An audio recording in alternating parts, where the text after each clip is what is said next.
Hey, it's me, Stressed. I have returned after 2 months. I apologize for the wait, but I'm back, at least for a little bit, and I'm here to make a video about Murder Drones Episode 7 finally. With Murder Drones, unfortunately, ending August 23rd when they release Episode 8, I figured now would be a good time to make my Episode 7 video. Um, I'll make a video about Episode 8 shortly after it gets released. Hell, I might even upload a live reaction to the episode. So, be on the lookout for that. And, I think I have wasted enough time with this intro already, and I'm running out of things to talk about, so let's get started. The episode starts with a research team in a rented out cathedral, conducting research on a solver-possessed Nori Dorman. Her eyes lock onto someone who's simply just an intern, but the idiot grabbed the wrong suit on the coat rack. Nori breaks free from her restraints, but is quickly seized by a device that seems to increase the gravity in that particular area. A researcher in a Pope uniform tells the intern to get 48, also known as Yeva. The researcher then pulls out a cross with a USB poking out of it, which won't be the last time we see that device. And then the intern rushes out of the cathedral to go get Yeva. The worker drones that this research team has brought with them appear to have been stored in lockers, and Yeva is also apparently very cracked at Tetris.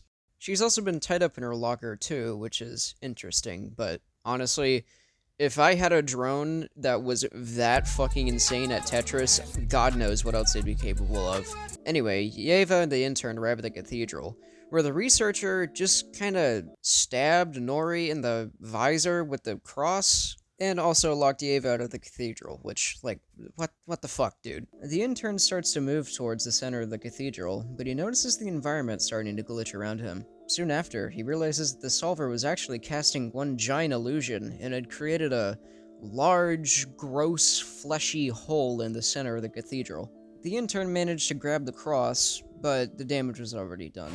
Thanks for the new host, intern. MacGuffin. We're now shifting toward the present day, as a very emo-looking drone corps starts crossing out certain spots on a map of what appears to be the surrounding area, even including the cathedral. It then picks up some mining tools and heads off.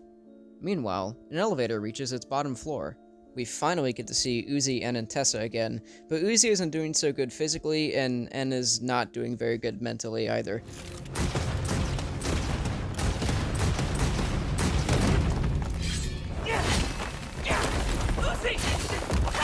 Use your solver! In N's very reasonable fit of rage, he fails to realize the critical condition that Uzi is in currently. Distrust slowly starts to form between the three as Tessa makes vaguely threatening comments towards Uzi and N and Tessa telling Uzi that there might be some stuff down here that Uzi might not want to see. Uzi's solver starts to act up again, creating a null point that causes rubble to start crumbling between the two. N reaches his hand out towards Uzi, but Uzi walks away, enshrouding N in darkness. Over the course of this episode, we'll also slowly start to see the return of characters originally in the first 3 episodes, including the return of Lizzie and Thad. Hell fucking yes!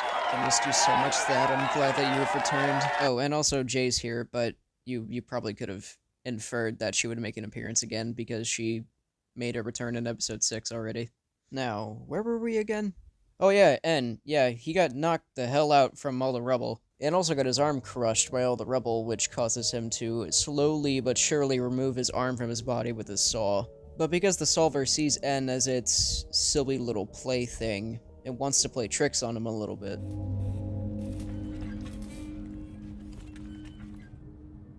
Meanwhile, Uzi wanders aimlessly, coming across a fleshy corridor. Picking up the lantern her skeleton is holding, she wanders away, skeptical of the area. Meanwhile, the solver is still torturing N, this time with past versions of V, and we even see Sin's design again. Though it's not exactly for a cute moment or anything, more or less just a flashback to N's past. And although we see other disassembly drones in episode 6, this time we actually see them move around in the background and possibly kill a bunch of humans off screen. After this deep dive into N's mind, the solver takes N deeper into the corridors. We once again return to Uzi, where she has found the exit of the cave and the entrance to the cathedral. She puts on Nori's necklace, probably knowing that some important shit's about to happen here, and heads into the cathedral. Inside the cathedral, she finds the workstation of that drone core, and rewinds the tape, seeing basically everything. Meanwhile, En's fighting for his life against the Solver, dragging him deeper and deeper into the fleshy pits. Eventually, that drone core from earlier comes by and saves En. Why sin after her own murder pet? You stupid or something? Oh yeah. This drone core hops on En's head and the two of them make a getaway from the Solver. Though this drone core says specific things that makes En intrigued. More specifically when the drone core says that it's looking after a hunk named Khan. We then get, debatably, the second biggest plot twist of this episode, and definitely the biggest of the whole series for sure. How do you know my daughter?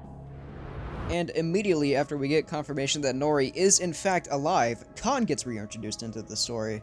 Though it seems he'll be a more important role of this story after all, besides just being slight comedic relief and giving Uzi more daddy issues.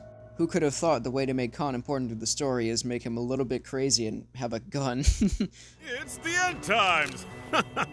If my wife's closet is right, the planet's gonna try to eat us soon. We then hard cut to Tessa looking through the lockers that the worker drones was stored in, after which she walks down the hallway to a still working computer. After passing the CAPTCHA test, she deletes the entire worker drone database in that computer, and for some reason this causes it to explode?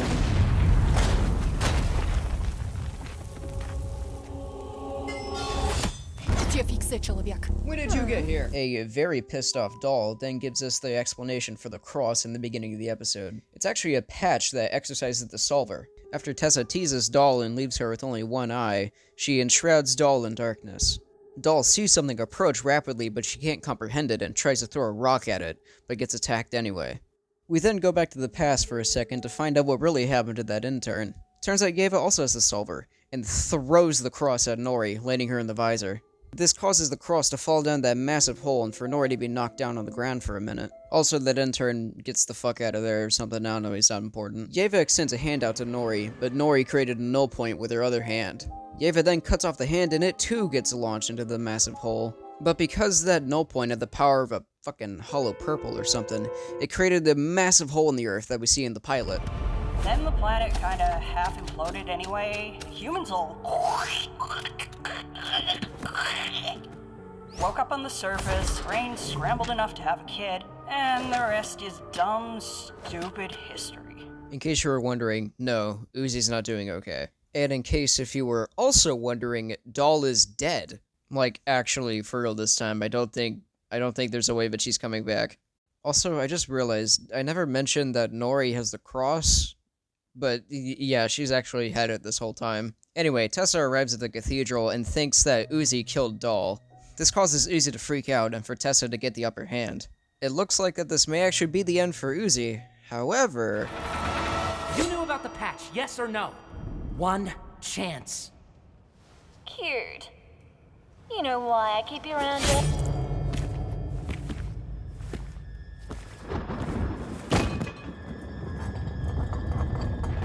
I don't think you have any idea how long I've waited for En to do that. After being separated for the entire episode, En and Uzi finally reunite. But something's off about Uzi.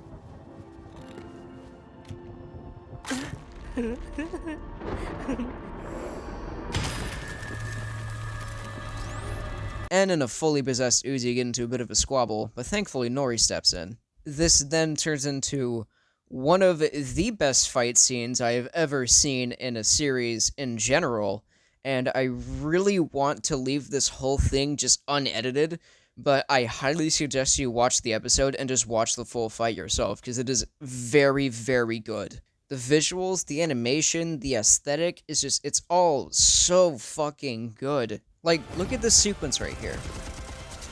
You can't tell me but this isn't perfection. Anyway, after that damn near perfect fight scene, En tells Nori that he and Uzi just kinda hang out, which causes Uzi to come back to her senses and fucking punts Nori down the hole. After Uzi and En argue about their actions over the past few minutes, they share a tender moment with a very deserved hug.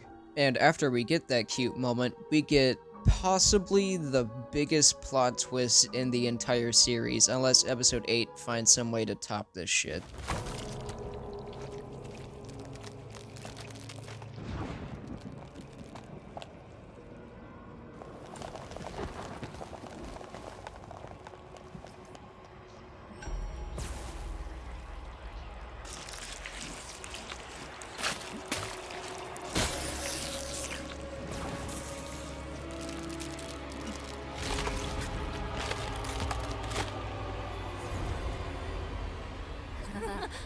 Oh yes. Get snuck upon. A couple of things about this reveal. 1. The Tessa we've been seeing in a spacesuit is actually Sin, meaning that the real Tessa has died long, long ago, and Sin was just using Tessa's skin and body as a disguise.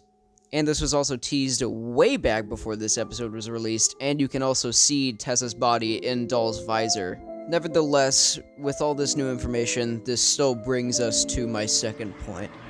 What the fuck?! Stab. After Sin's surprise attack, she jumps through the hole, causing a massive beacon that shoots all the way through Cabin Fever Labs. And at that same time, Jay arrives at the lab. Also at that same time, Lizzie, Khan, and Thad arrive on the bus from episode 4. And Jay's ass is not happy. That'll be the last time we see those guys for a while, though, as Uzi and En start to get dragged into the hole. In a last-ditch effort, Uzi stabs her hand on some bones, catching them for the time being. And En loses yet another important person in his life as Uzi falls through the hole, throwing En out of the cathedral.